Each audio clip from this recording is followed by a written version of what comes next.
Aujourd'hui, nous allons apprendre ensemble à exploiter une capture. Alors, là, vous voyez, j'ai réalisé une capture rectangulaire d'un des gadgets qui sont sur la droite, avec l'horloge, la photographie et la météo de la ville de Paris. Et je vais décider donc d'enregistrer cette capture pour pouvoir l'exploiter. Donc, je vais cliquer sur la petite disquette ici, je clique sur enregistrer la capture, et là, il me propose de l'enregistrer. Je vais d'abord sélectionner l'endroit où je souhaite l'enregistrer. Je vais cliquer sur parcourir tous les dossiers. Ici, je vais l'enregistrer sur le bureau. Je vais lui donner un nom. Ici, je vais lui donner le nom widget. Et je vais sélectionner le type de fichier. Si je clique sur type de fichier, j'ai plusieurs choix. Je peux mettre en JPEG, en GIF ou en PNG. Donc c'est très important de choisir le format du fichier parce que par exemple, parfois sur un formulaire sur Internet, on va vous demander un fichier GIF ou un fichier JPEG ou un fichier PNG.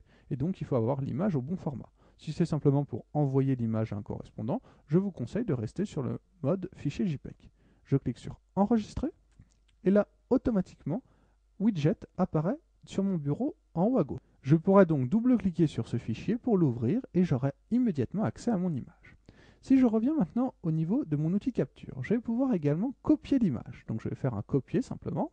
Et là, par exemple, je vais aller dans un autre logiciel. On va aller ouvrir, par exemple, donc dans tous les programmes, un logiciel de traitement de texte. Ici, je vais donc aller dans Accessoires et je vais ouvrir WordPad. J'ouvre mon WordPad, je fais édition, coller, puisque j'ai copié l'image, maintenant je vais la coller, et là, automatiquement, elle est intégrée dans mon WordPad. Alors je pourrais faire ça dans tout autre logiciel, je peux donc comme ça prendre l'image et la réexploiter ailleurs, dans un PowerPoint, dans un autre document, c'est donc bien pratique. Ici, je ferme mon WordPad en cliquant en haut à droite. Je clique sur ne pas enregistrer. Ensuite, j'ai la possibilité d'envoyer la capture. Deux possibilités, destinataire de courrier électronique ou destinataire de courrier électronique en pièce jointe. Ici, je vais mettre en pièce jointe parce que je préfère. Automatiquement, mon logiciel de messagerie s'ouvre. Ici, il s'agit de Windows Mail, mais il pourrait bien sûr s'agir d'Outlook, Outlook Express, etc.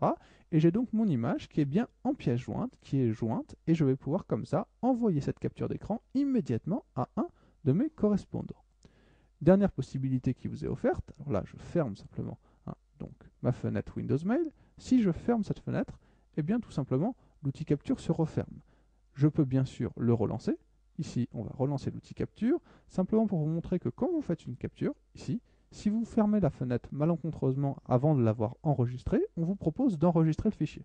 Vous pouvez décider évidemment de ne pas enregistrer le fichier en cliquant sur non, et vous pouvez décider même de supprimer cette alerte. Je vous conseille simplement de supprimer cette alerte uniquement si vous êtes vraiment à l'aise avec le logiciel.